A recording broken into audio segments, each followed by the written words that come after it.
Vote পরবর্তী হিংসায় আক্রান্ত সন্দেশখালীর আদিবাসী পরিবারগুলি হাতেই রেশন সামগ্রী তুলে দিলেন বিজেপি নেতা কর্মীরা।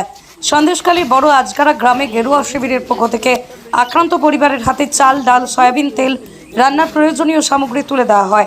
প্রসঙ্গত গত মঙ্গলবার সন্দেশখালীর বড় আজগারা গ্রাম পরিদর্শন করেন কেন্দ্রের বিজেপি প্রতিনিধি দল। ভোট পরবর্তী হিংসায় আক্রান্ত বিজেপির পরিবারের সদস্যরা তাদের সমস্যার কথা তুলে ধরেন কেন্দ্রীয় প্রতিনিধি দলের সদস্যদের কাছে। কেন্দ্রীয় প্রতিনিধি দলের সদস্যরা ঘুরে যাওয়ার পর এলাকায় বিজেপির তরফ থেকে আক্রান্ত পরিবারগুলির কাছে গিয়ে রেশন বিলিতে বোঝা যায় সন্দেশখালী ইস্যুকে কেন্দ্র করে লোকসভা ভোটে বিজেপি আশানুরূপ ফল করতে না পারলেও বিজেপি হাল ছাড়তে নারাজ। আর সে কারণেই ভোট পরবর্তী হিংসায় আক্রান্ত পরিবারগুলির পাশে রেশন বিলি করা হচ্ছে বিজেপির তরফ থেকে। সন্দেশখালী থেকে সরাসরি সুকান্ত দাসের report, crime press, Bengal news.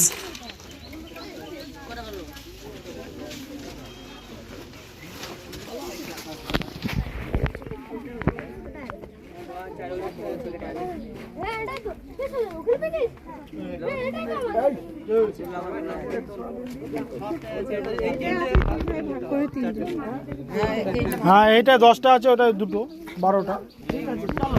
চারটে হয়ে গেছে, চারটে নিয়ে নাও। ডাকো নামগুলো, এই যে নাম বলছি, ডাকো না আমাদের এই নিমো চলে আমাদের নাম এই যে গৌরাঙ্গ হালদার। হ্যাঁ, গৌরাঙ্গ রামজলি সরকার নিরাপত্তা করছো কেন?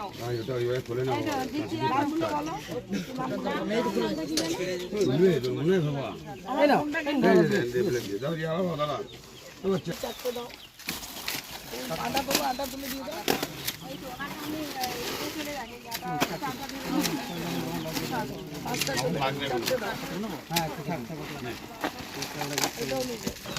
তোমার নাম কি? তোমার নাম আছে তো? জোসনা, জোসনাকে দাও। নাও একটা নিয়ে নাও। জোসনা নাও। একটা দাও।